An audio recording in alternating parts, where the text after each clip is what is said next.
مکہ سے ہجرت کے بعد مسلمان مدینہ میں اپنے سروائیول کی فکر میں تھے۔ ان کو ملک بدر کرنے والا ٹولہ آج ذلت کے ساتھ 4 مہینے کی ڈیڈ لائن کا نوٹس وصول کر رہا ہے۔ کیا راز تھا اس طاقت کا؟ آج ہم مغلوب ہیں۔ دشمن اگر ہمیں مہلت دے دے حملہ کرنے سے پہلے تو ہمیں آسان لگتا ہے، ورنہ تو وہ یہ بھی کرنا مناسب نہیں سمجھتا۔ ایک وہ دور بھی تو تھا نا کہ حضور صلی اللہ علیہ وسلم تنہا حج کے زمانوں میں ایک ایک شخص کے پاس جاتے اور اللہ تعالیٰ کا پیغام پہنچاتے اور کوئی نہیں مانتا تھا۔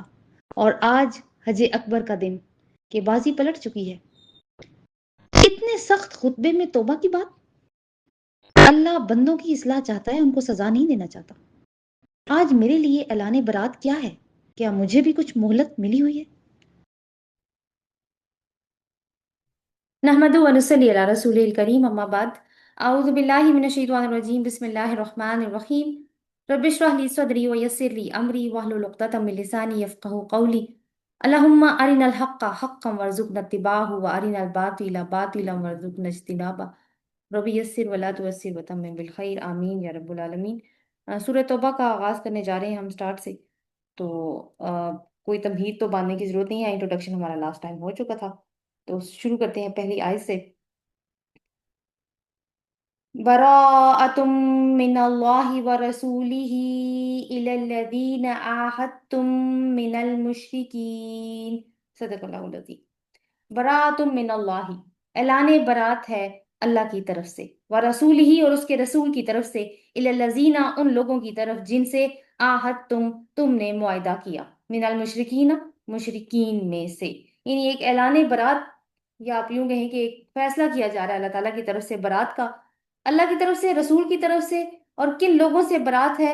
مشرکوں سے، جن سے، مسلمانوں سے اصل میں خطاب کیا جا رہا ہے، ان سے کہا جا رہا ہے کہ جن سے تم نے کچھ معاہدے کیے تھے اللہ اور اس کے رسول کا، اب ان کے ساتھ برات ہے۔ برات کا مطلب ہوتا ہے کسی ذمہ داری سے دستبرداری اور بری و ذمہ ہونے کو کے معنی میں آتا ہے۔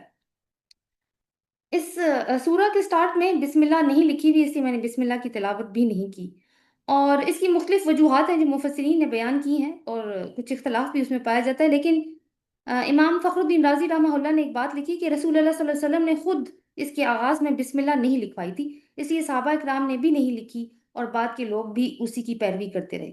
تو یہ اس بات کا ثبوت بھی ہے کہ قرآن کو رسول اللہ صلی اللہ علیہ وسلم سے جوں کا توں لینے اور جیسا دیا گیا تھا ویسے ہی اس کو محفوظ رکھنے میں کس درجے احتیاط اور اہتمام سے کام لیا گیا ہے۔ اس کے علاوہ حضرت ابن عباس، ان کی رائے میں آپ کو بتا چکی ہوں پہلے بھی رضی اللہ عنہ، کہ ان کے خیال کے مطابق کیونکہ یہ سورہ انفال کا حصہ ہے اس لیے اس کے شروع میں بسم اللہ نہیں ہے، اور اس بارے میں بھی ہم ڈسکشن کر چکے ہیں کہ دونوں صورتوں کی جو حیثیت ہے وہ جوڑے کی شکل میں ہے، تو جس کی وجہ سے یہ ایک پاسبلٹی ہو سکتی ہے کہ بسم اللہ نہ لکھی جائے۔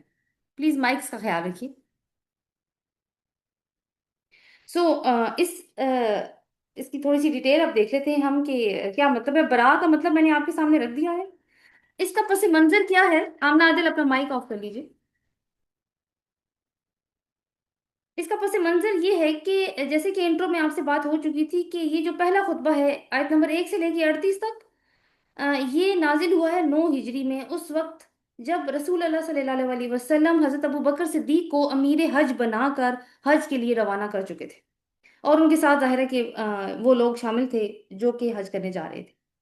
تو جب وہ نکل گئے ہیں مدینہ سے تو ان کے پیچھے یہ آیات نازل ہوئی ہیں، تو صحابہ اکرام رضوان اللہ اجمعین انہوں نے رسول اللہ صلی اللہ علیہ وسلم سے عرض کی کہ اس خطبے کو حضرت ابو بکر صدیق رضی اللہ عنہ کو بھیج دیجیے تاکہ وہ حج میں اس کو سنا دیں، لیکن آپ صلی اللہ علیہ وسلم نے فرمایا کہ اس اہم معاملے کا اعلان میری طرف سے میرے ہی گھر کے کسی آدمی کو کرنا چاہیے، جس کی وجہ سے آپ نے حضرت علی رضی اللہ عنہ کو اس خدمت پر معمور کیا، اور ساتھ ہی ہدایت فرما دی کہ حاجیوں کے مجمع عام میں اسے سنانے کے بعد، یعنی اس خطبے کو سنانے کے بعد 4 باتوں کا اعلان کر دیں، یعنی 4 پوائنٹس اور بھی بتانے ہیں لوگوں کو، اور وہ پوائنٹس کیا ہیں یہ نوٹ کر لیجئے۔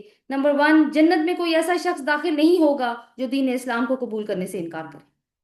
نمبر 2، اس سال کے بعد کوئی مشرک حج کے لیے نہیں آئے گا۔ نمبر 3، بیت اللہ کے گرد برہنہ طواف کرنا منع ہو گیا ہے۔ اور نمبر 4، جن لوگوں کے ساتھ رسول اللہ صلی اللہ علیہ وسلم کا معاہدہ ہے اور جو ابھی معاہدہ، جنہوں نے اپنے معاہدے کی میعاد کو پورا رکھا ہوا ہے اور کسی قسم کا کوئی خیانت نہیں کی اس معاہدے کے اندر، ان کے ساتھ مدت معاہدہ پورا ہونے تک وفا کی جائے گی، کیونکہ باقیوں کے ساتھ تو معاہدے جو ہیں وہ ابالش ہو چکے ہیں۔ یہاں پہ ایک اور بات نوٹ کر لیجئے کہ یہ سورت نازل ہو رہی ہے 9 ہجری میں، ہم نے اس پہ بات کی تھی۔ تو فتح مکہ کب ہوا تھا؟ 8 ہجری میں۔ اب 8 ہجری میں جب فتح مکہ ہو گیا تو رمضان میں ہوا تھا فتح مکہ، اس کے بعد جو ذوالحج آیا تو پہلا حج تو آ گیا تھا اس وقت، تو وہ جو حج ہوا تھا وہ پرانے طریقے پہ ہوا تھا۔ پھر اگلا سال تھا 9 ذی الحج، 9 ہجری، سوری 9 ہجری، جس میں ابھی یہ سورہ نازل ہو رہی ہے، جس کے لیے حضرت ابوبکر صدیق امیر حج بنا کے بھیجے جا چکے ہیں۔ تو اس میں یہ دوسرا حج جو ہے وہ مسلمانوں نے اپنے طریقے پر کیا، لیکن مشرکین بھی موجود تھے، انہوں نے اس کو اپنے طریقے پر پرفارم کیا۔ لیکن اس کے بعد جو تیسرا حج ہوا، یعنی ابھی اگر ہم اپنے آپ کو 9 ہجری میں تصور کریں تو جو اگلے سال ہوگا، اور ہمارے لیے تو اب ماضی کا حصہ بن گیا نا، کہ 10 ہجری میں جو حج ہوا جس میں رسول اللہ صلی اللہ علیہ وسلم نے شرکت کی، جس کو حجۃ الوداع بھی کہا جاتا ہے، وہ خالص اسلامی طریقے پر ہوا۔ تو اس سے پہلے جو 2 حج ہوئے فتح مکہ کے بعد، رسول اللہ صلی اللہ علیہ وسلم اس پہ تشریف نہیں لے کر گئے، اور تیسرے سال جب شرک بالکل ختم ہو گیا علاقے میں سے، تب آپ صلی اللہ علیہ وسلم نے حج جو ہے وہ پرفارم کیا، حجۃ الوداع اس کو کہا جاتا ہے۔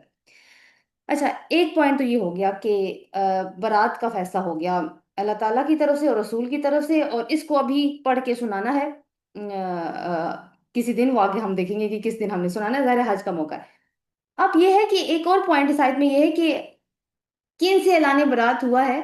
جن سے تم نے مسلمانوں، وہ مشرک لوگ جن سے تم نے معاہدے کر کے رکھے ہوئے تھے۔ اب میں آپ کو دوبارہ سورۃ انفال کی طرف لے کر جاؤں گی کہ سورۃ انفال کی آیت نمبر 58 میں یہ ہم نے پڑھا تھا کہ مسلمانوں کو کہا گیا تھا کہ جب تمہیں کسی قوم سے خیانت کا اندیشہ ہو، کہ جو جو معاہدہ تم نے ان سے کیا ہے وہ اس کو توڑ رہے ہیں یا اس کے اندر خیانت کے مرتکب ہو رہے ہیں، تمہیں اس بات کا علم ہو جائے تو تم نے کیا کرنا ہے؟ تم نے علل اعلان ان کا معاہدہ ان کی طرف پھینک دینا ہے کہ اب میں ہمارے اور تمہارے درمیان میں کوئی معاہدہ نہیں ہے، اس لیے خبردار ہو جاؤ۔ لیکن اس اعلان کے بغیر کسی قسم کی کوئی جنگی کارروائی نہیں کر سکتے، یہ خیانت ہوگی۔ تو پہلے اعلان کرنا ہے کہ وعدہ معاہدہ ختم ہو چکا ہے، اس کے بعد کوئی جنگی کارروائی ہو سکتی ہے۔ تو اسی ضابطۂ اخلاق کے مطابق پھر معاہدات کی منسوخی کا یہ اعلان عام ان تمام قبائل کے خلاف کیا گیا جو جنہوں نے عہد و پیمان کیے مسلمانوں سے، رسول اللہ صلی اللہ علیہ وسلم سے، اور اس کے باوجود انہوں نے ہمیشہ اسلام کے خلاف سازشیں ہی کی، اور جیسے ہی ان کو موقع ملا انہوں نے اپنے عہد کو توڑ دیا۔ تو ایک دو قبائل کو چھوڑ کے باقی سارے ہی قبائل ایسے تھے جو کہ اس وقت تک شرک پر قائم تھے، اور انہوں نے اپنے معاہدے بھی توڑ رکھے تھے مسلمانوں کے ساتھ۔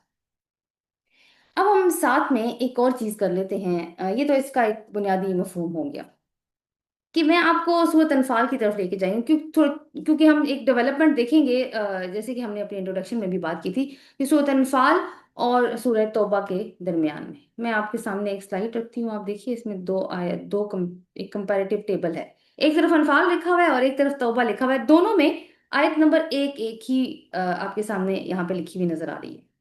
تو سورۃ انفال کی ہم پہلی آیت ریکال کریں تو کہاں سے شروع ہو رہی ہے؟ یسألونک عن الانفال، یہ آپ سے انفال کے بارے میں سوال کرتے ہیں، ٹھیک ہے؟ تو اس وقت امت کی حالت کیا تھی کہ ابھی ابھی بدر ہوئی تھی اور مسلمانوں کو پہلی کامیابی ملی، مال غنیمت سامنے آیا، تو لوگوں کے درمیان میں اختلاف ہو گیا۔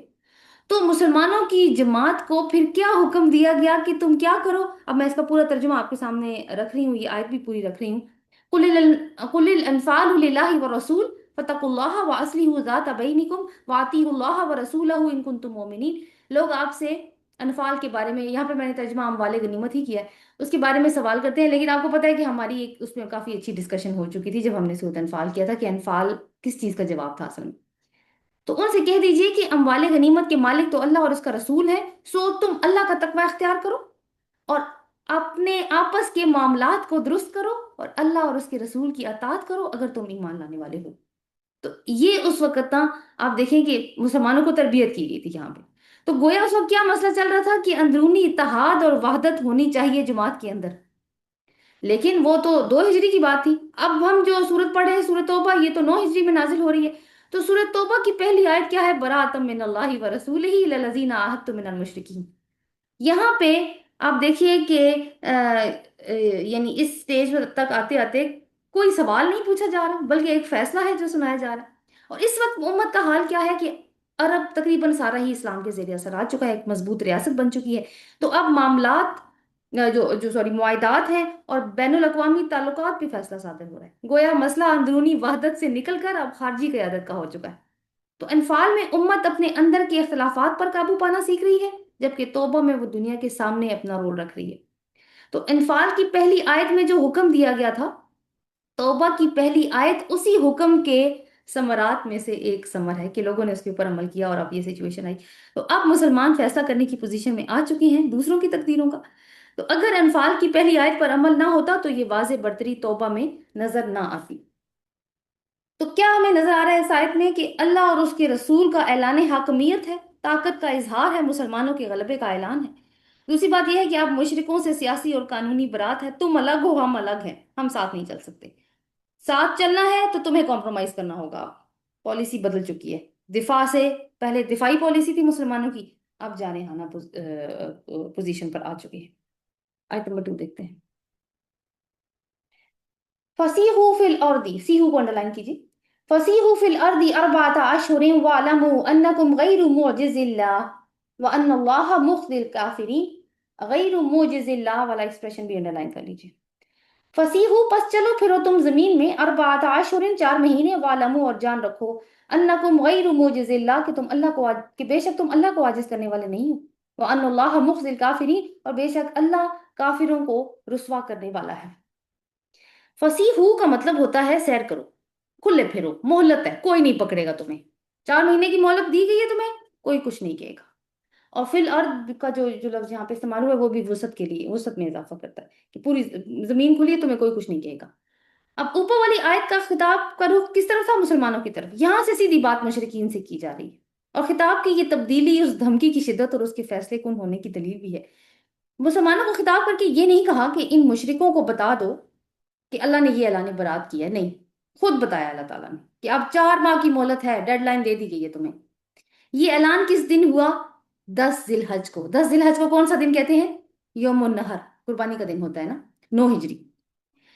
اس وقت سے لے کے 4 مہینے کب تک مہلت بنے گی؟ 10 ربیع الثانی تک 4 مہینے کی مہلت دی گئی ہے۔ اور یہ مہلت بھی اسی لیے دی گئی ہے کہ اس دوران میں اپنی پوزیشن پر اچھی طرح غور کر لو، لڑنا ہو تو لڑائی کے لیے تیاری کر لو، ملک چھوڑنا ہو تو کوئی جائے پناہ تلاش کر لو، اسلام قبول کرنا ہو تو بھی سوچ سمجھ لو۔ تمہیں یہ مہلت اگر دی گئی ہے تو یہ مت سمجھنا کہ تم اللہ کے حصار عذاب سے نکل سکتے ہو۔ عاجز کرنے کا مطلب کیا ہوتا ہے؟ کہ کسی کو اس کے ارادے اور قدرت کے نفاذ سے روک لینا۔ تو اللہ کافروں کو یعنی ذلیل کر کے رہے گا۔ تو یہ بات، یہ جو آگے اللہ تعالیٰ نے کہا نا، وَاعْلَمُوا اور جان رکھو، انکم غیر معجز اللہ کہ تم اللہ کو عاجز کر دینے والے نہیں ہو۔ یہ دشمن کو بے بس کرنے کا اور ان کی ذلت کا حتمی اعلان ہے کہ تمہارا زور ٹوٹ چکا ہے، تم اسلامی ریاست کا مقابلہ نہیں کر سکتے۔ اور ساتھ میں پلس اس میں اور کیا چیز ہے کہ اخلاقی برتری کا ثبوت ہے کہ اچانک وار نہیں کیا گیا، جیسے کہ آیت نمبر 58 کا میں نے آپ کو حوالہ دیا سورۃ انفال کی، بلکہ نوٹس دیا گیا ہے 4 مہینے کا، کہ جس رب نے مسلمانوں کو تقوی سکھایا سورۃ انفال کی پہلی آیت میں، تو وہ رب مسلمانوں کو کبھی بھی یہ حکم نہیں دے سکتا کہ اچانک ان کے اوپر حملہ کر دو۔ اس کی اگر ہم ڈیولپمنٹ چیک کریں سورۃ انفال کے ساتھ اس آیت کی، تو کیا ہمیں باتیں نظر آتی ہیں کہ انفال میں جو سچویشن تھی، 2 ہجری ہے نا، ٹھیک ہے، یہ بات مائنڈ میں مطلب ڈیٹس آپ نے مائنڈ میں رکھنی ہے۔ انفال میں ابھی مسلمان ہجرت کر کے مکہ سے مدینہ آئے ہوئے تھے اور دوسرا ہی سال تھا کہ بدر ہو گئی۔ مکہ سے انہیں اسلام کی وجہ سے اپنا گھر بار چھوڑنے پر مجبور کیا گیا تھا اور ایسے حالات بنا دیے گئے تھے کہ وہ وہاں سے نکل جائیں۔ مدینہ میں ابھی مسلمان اپنے سروائیول کی فکر میں تھے، کمزور تھے۔ وہ بھی آیت ہم نے پڑھی نا سورۃ انفال میں کہ یاد کرو وہ موقع جب کہ تم کمزور تھے اور اللہ تعالیٰ نے تم کو ٹھکانہ دیا۔ لیکن جب انہوں نے اللہ اور اس کے رسول کی اطاعت کی 6 سے 7 سال، تو رخ حالات کا یہ ہے اب کہ ان کو ملک بدر کرنے والا ٹولہ آج ان کو 4 ماہ کا الٹیمیٹم دیا جا چکا ہے۔ یعنی مسلمان اتنے مستحکم ہو چکے ہیں کہ مخالفین کو مہلت دینے کی پوزیشن میں آ چکی ہے۔ تو اس طاقت کا کیا راز ہے؟ تلوار، تعداد، وسائل، یا وہ صفات جو انفال میں مومنوں کی جماعت میں پیدا کی گئی تھی؟ یعنی وہ کیا اسٹریٹجیز تھیں کہ جنہوں نے ایک کمزور جماعت کو ایک غالب امت میں تبدیل کر دیا؟ تو سورۃ انفال میں ہی ڈھونڈتے ہیں، میں نے آیات آپ کے سامنے رکھ دی ہیں 1، 2 اور 3 سورۃ انفال کی۔ اطیعوا اللہ و رسول، اللہ اور اس کے رسول کی اطاعت کرو، یہی کامیابی ہے۔ کہ مسلسل یعنی اطاعت کا پھل ہی تمہیں تمہیں کامیابی دے گا۔ دوسری بات یہاں پہ ابھی آپ مینشن نہیں ہے لیکن ابھی ہم پیچھے پڑھ چکے ہیں کہ آپس میں ایک دوسرے کے وَأَصْلَحُ ذَاتَ بَيْنَكُمْ، ایک آپس کے تعلقات، آپس کے مطلب جو جو تمہاری باہمی وحدت ہے اس کو ٹھیک کرو، مال کی محبت میں دلوں کو تقسیم مت کرو، غنیمتیں آتی جاتی رہیں گی، بس تم ایک سیسا پلائی ہوئی دیوار بن کے رہو۔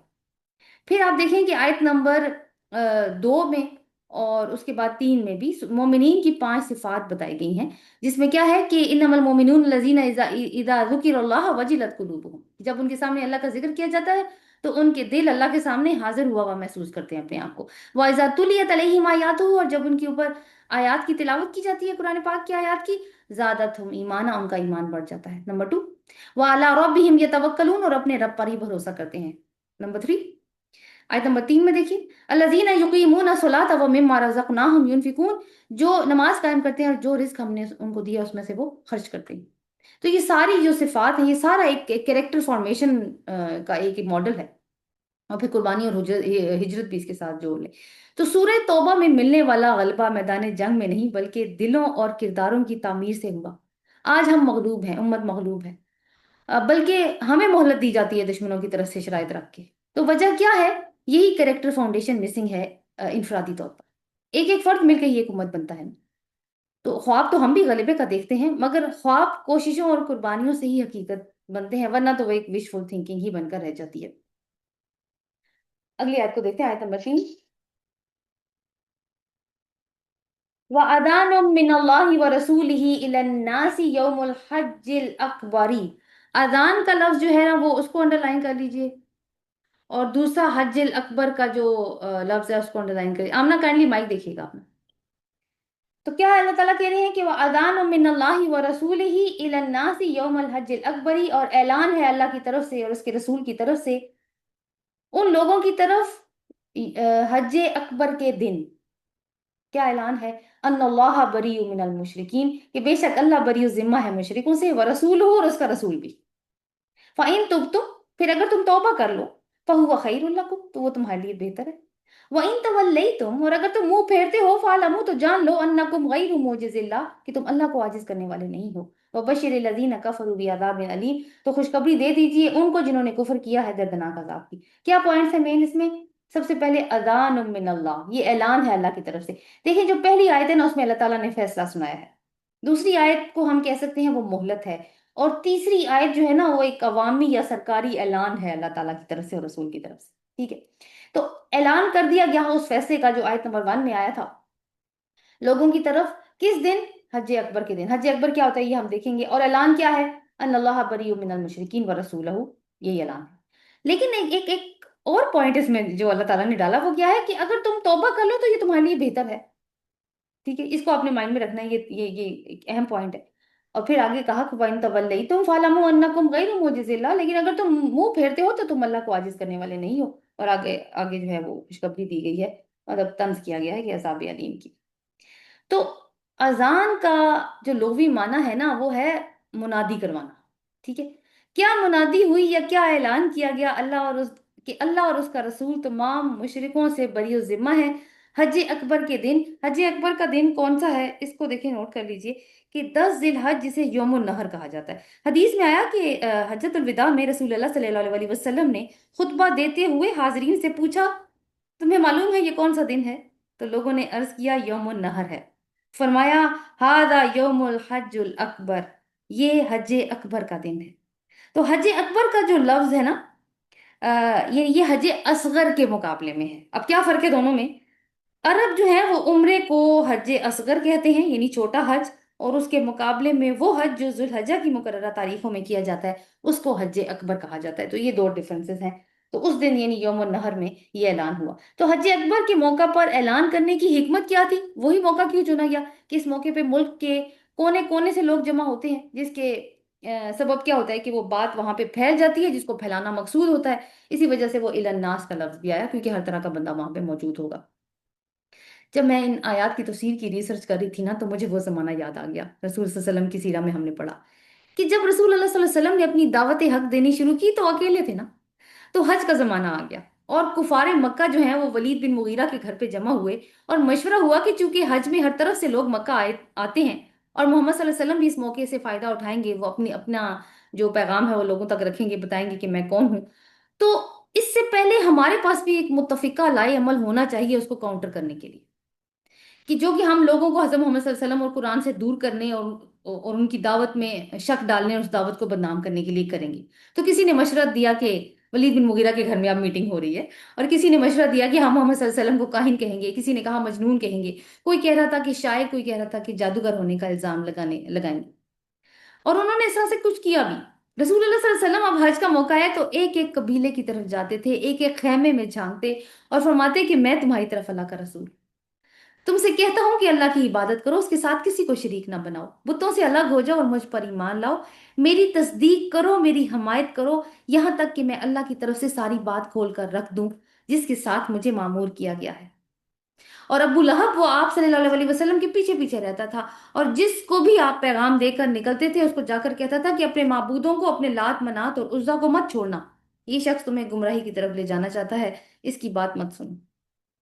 اور آج یہ دن ہے 9 ہجری کا، حج اکبر کا دن، ایک پوری انتھک محنت رسول اللہ صلی اللہ علیہ وسلم کی، صحابہ اکرام کی بھی، جن کی زبردست تربیت کی ہے رسول صلی اللہ علیہ وسلم میں، ٹیم بلڈنگ کی ہے، یعنی عزم اور حوصلہ اور برداشت، تبلیغ، تزکیہ سے لے کے باطل سے ٹکرانے کی میچ لیس اسٹریٹجیز، اور آج کا دن جو کفار کے لیے انتہائی بےزتی کا دن ہے، سبحان اللہ صلی اللہ علیہ وآلہ وسلم۔ تو کتنی ایک انسپریشنل ریولوشنری مومنٹ نظر آتی ہے۔ بہرحال آپ دیکھیں کہ پھر بھی اللہ تعالیٰ کی شان کریمی کے کہہ رہے ہیں ابھی بھی توبہ کر لو، ابھی بھی موقع ہے کہ تمہارے لیے دنیا اور آخرت میں بہتر ہے یہی چیز، ورنہ جو انجام تمہارے آگے آ رہا ہے وہ دنیا کی بھی رسوائی ہے اور آخرت کی بھی رسوائی ہے۔ اور ساتھ میں یہ ہے کہ دھمکی بھی دے دی کہ اگر نہیں کرتے توبہ اور اپنی پرانی روش پر برقرار رہتے ہو تو وہی بات جو آیت نمبر 2 میں کی گئی تھی کہ تم اللہ کو عاجز کر دینے والے نہیں ہو، دنیا تب کیا آخرت میں بھی پھر عذاب کے لیے تیار ہو۔ تو ان احکامات کا نفاذ اور مہلت کا وقت جو ہے وہ اسی روز سے شروع ہو گیا جب کہ یہ اعلان ہوا۔ اب جیسے کہ ہم آیات پڑھتے جانے ہیں تو آپ کو میں بھی محسوس ہوا ہو، کیونکہ مجھے بھی یہ بات محسوس ہوئی کہ آیت نمبر 1 اور آیت نمبر 3 کے اندر نا مماثلت پائی جاتی ہے، جیسے لگتا ہے کہ ایک ہی بات کو دہرایا جا رہا ہے، لیکن اگر الفاظ پر غور کریں تو ایک خوبصورت اور ڈیلیکیٹ ڈفرنس بھی سامنے آتا ہے۔ میں نے آیت نمبر 3 شاید ڈسپلے نہیں کی، ہاں جی یہ آیت نمبر 3۔ تو وہ ڈفرنس کیا ہے کہ آیت نمبر 1 میں اعلان لا تعلقی ہے اللہ اور اس کے رسول کی طرف سے تمام مشرکین کے لیے، اور معاہدوں والا تعلق ختم ہو گیا، یہ ہے اصل فیصلہ۔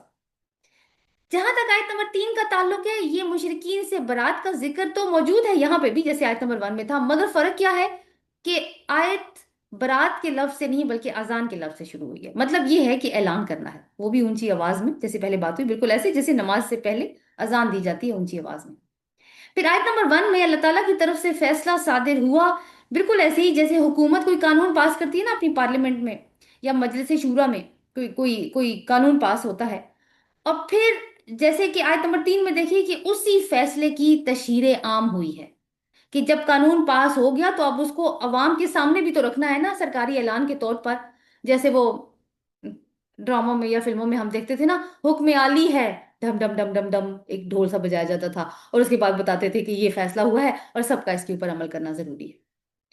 تو بالکل ایسی ہی سچویشن ہے یہاں پہ۔ تو اگلی آبزرویشن کہ پھر وہ جو بری من المشرکین کے الفاظ بھی موجود ہیں آیت نمبر 3 میں بھی، تو پھر سے کیوں آئے یہ الفاظ؟ اس لیے کہ کسی کو شک نہ رہے کہ یہ اعلان کس ذات کی طرف سے ہو رہا ہے اور سب اس کی گریوٹی کو محسوس کریں۔ اچھا، آیت نمبر 1 میں اعلان مسلمانوں سے ہے کہ جن مشرکین سے تم نے معاہدے کیے وہ ختم، اور آیت نمبر 3 میں الفاظ ہیں الی الناس، تو جیسے پہلے بات ہوئی کہ دائرہ یہاں پہ وسیع ہو گیا کہ اعلان صرف مسلمانوں کو نہیں بلکہ سارے انسانوں کو جو حج اکبر کے دن جمع ہے سب کو ہی سنوایا جا رہا ہے۔ ایک مزید بڑی انٹرسٹنگ سی اس میں آبزرویشن ہے کہ آیت نمبر 1 میں ہے کہ براءتم من اللہ و رسولہ، یہی الفاظ ہے نا آیت نمبر 1 میں، یعنی اللہ اور رسول کا نام اکٹھا کیا گیا ہے، جبکہ آیت نمبر 3 میں ہے کہ ان اللہ بریء من المشرکین، بے شک اللہ بری ذمہ ہے مشرکوں سے، و رسولہ اور اس کا رسول بھی۔ یہاں پہ اللہ تعالیٰ رسول صلی اللہ علیہ وسلم کا نام اپنے ساتھ نہیں لے کر آئے بلکہ بعد میں لائیں کہ بے شک یعنی اللہ مشرکین سے بری ذمہ ہے اور اس کا رسول بھی، تو ایسا کیوں؟ دیکھیں، ایک پہلی بات تو یہ ہے، جو پہلی حقیقت ہے کہ فیصلہ اصل میں کون کرتا ہے؟ اللہ۔ قانون دینے والی ذات کس کی ہے؟ اللہ تعالیٰ کی۔ تو اور رسول کا کام کیا ہے کہ اللہ کے ہر حکم کو انڈورس کرنا ہے، اس کو نافذ کرنا ہے۔ دوسری بات اس میں یہ ہے کہ اللہ تعالیٰ نے اپنے رسول کا الگ سے تذکرہ کر کے ان کی ذات کو مزید نمایاں کیا ہے یہاں پہ۔ اور تیسری چیز کہ رسول چونکہ زمین پر اللہ کا نمائندہ ہوتا ہے، مگر ہوتا تو انسان ہے، جیسے ہمارے نبی صلی اللہ علیہ وسلم، ان کا تعلق عرب سے تھا، قبیلوں میں سے قریش سے ان کا تعلق تھا، اور قریش ہی سب سے بڑے طاغوت بنے ہوئے تھے۔ تو کوئی یہ نہ سمجھے کہ اللہ نے اعلان برات کیا ہے اور ہم تو قریشی ہونے کے ناطے رسول صلی اللہ علیہ وسلم کو قبائلی رشتوں کا واسطہ دے کے کچھ نرمی کروا لیں گے اپنے لیے، اور ہو سکتا ہے کہ پھر سے وہ مذہبی قیادت ہمارے پاس آ جائے اور ہم پھر سے فائدے اٹھانے شروع کر دیں رسول اللہ صلی اللہ علیہ وسلم سے کسی طرح کی کوئی مصالحت کر کے۔ تو اس غلط فہمی کو جو ممکنہ طور پر ہو سکتی تھی ختم کیا گیا ہے یہاں پہ، یعنی آسمانی تعلق بھی تم سے منقطع ہے اور نبوی تعلق بھی۔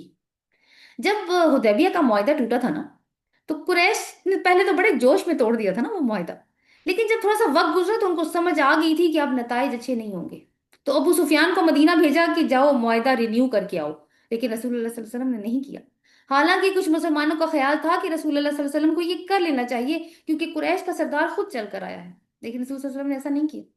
تو اس ڈسکشن سے یہ نتیجہ نکلتا ہے کہ اللہ کا حکم ہو تو رسول سب سے پہلے اس کو انڈورس کرنے والا ہوتا ہے، اس کو نافذ کرنے والا ہوتا ہے۔ سورۃ انفال میں بھی ہمیں یہ اسلوب نظر آیا۔ کیسے؟ انفال کی پہلی آیت جو بھی میں نے تھوڑی دیر پہلے آپ کے سامنے رکھی، اس میں لوگوں کی طرف سے سوال پوچھا گیا نا، سوال پوچھا گیا تھا انفال کے بارے میں نا، مال غنیمت کی تقسیم کے بارے میں۔ کس سے پوچھا گیا تھا؟ رسول اللہ صلی اللہ علیہ وسلم سے۔ لیکن جواب کہاں سے آیا؟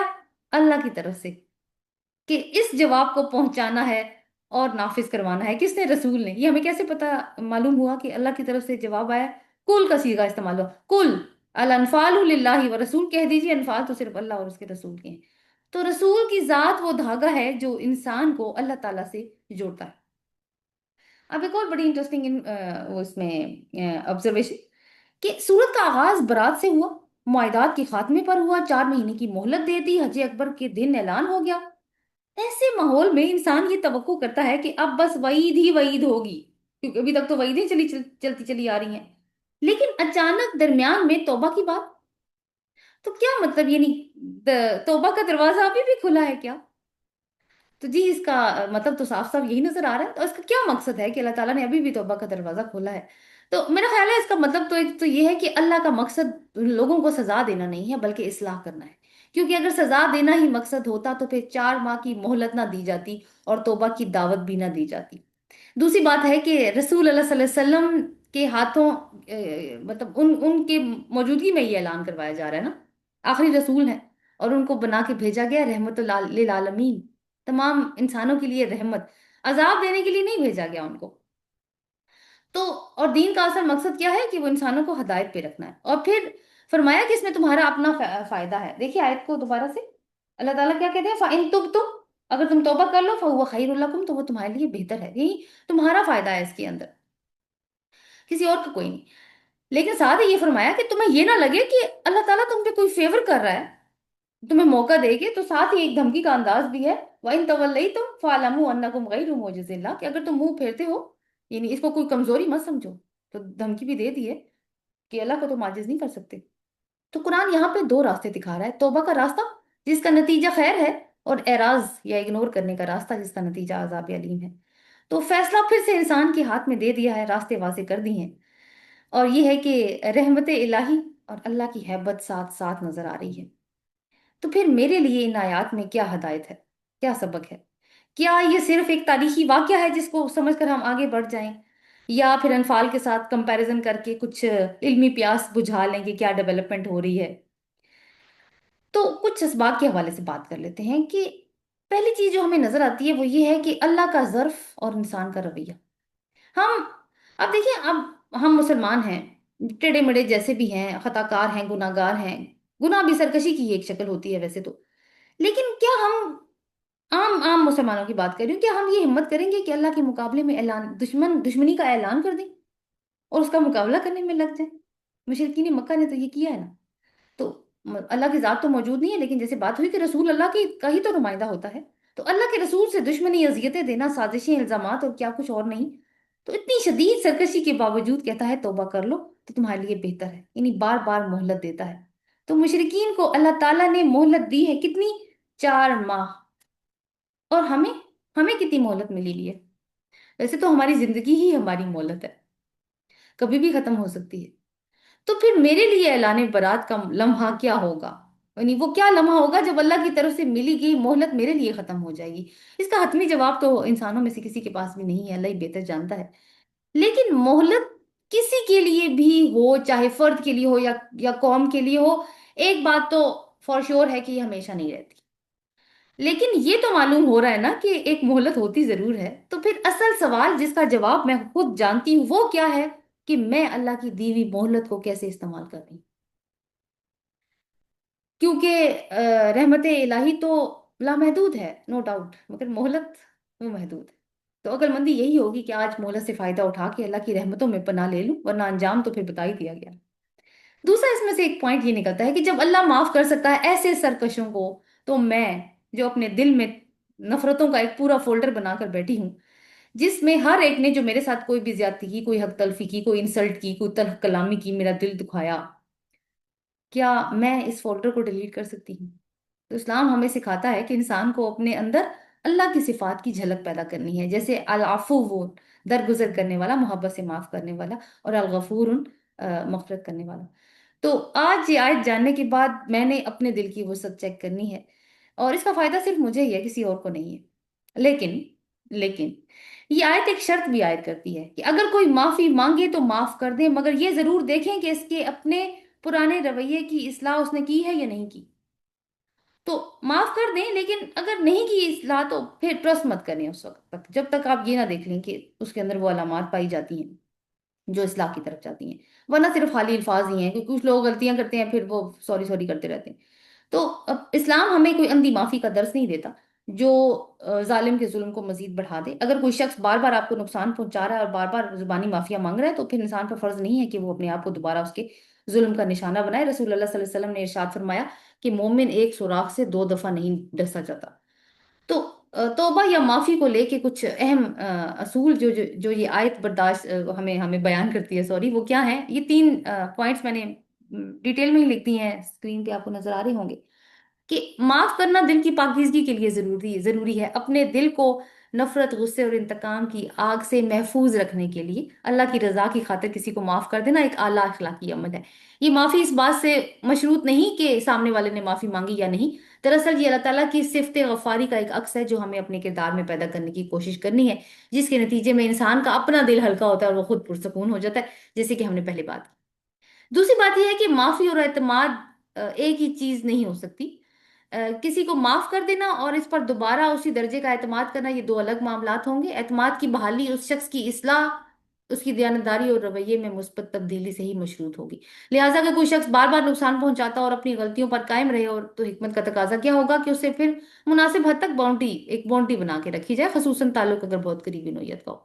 اور تیسری چیز ہے کہ سزا سے پہلے مہلت اور اصلاح کا موقع دینا چاہیے۔ اس آیت سے ایک بڑا اہم تربیتی اصول ملتا ہے والدین کے لیے، ٹیچرز کے لیے، مینٹورز کے لیے، جو جو مینیجرز ہوتے ہیں ان کے لیے، کہ کیونکہ ہیومن ریسورس کے ساتھ کام کر رہے ہوتے ہیں، تو جیسے کہ فار ایگزامپل کہ اسٹوڈنٹس ہیں، غلطیاں کر رہے ہیں، ملازمین غلطیاں کر رہے ہیں، بدتمیزیاں کر رہے ہیں، رولز کو توڑ رہے ہیں، نامناسب رویہ ہے، انپروفیشنل ایٹیٹیوڈ ہے، تو پھر فوری سزا نہیں، سب سے پہلے نصیحت اور وارننگ، اور پھر اصلاح کا ایک موقع، تاکہ اگر مسلسل اعراض اور سرکشی برقرار رہے تو پھر کسی اقدام کا وہ یا کہا جائے کہ کسی سزا کا اہتمام کیا جائے اس کے بغیر نہیں۔ تو یہ کچھ اسباق ہیں جو ہمیں اس سے حاصل ہوتے ہیں۔ تو آج کا لیسن ہمارا یہیں تک تھا، سنس آپ کی پریزنٹیشنز بھی ہیں، پھر بھی میں نے کافی ٹائم لے لیا ہے۔ اللہ تعالیٰ بس عمل کی توفیق، سمجھنے کی اور عمل کرنے کی توفیق عطا فرمائے۔ سبحانک اللہم و بحمدک، نشہد ان لا الہ الا انت، نستغفرک و نتوب الیک۔ آمین۔ السلام علیکم و رحمۃ اللہ وبرکاتہ۔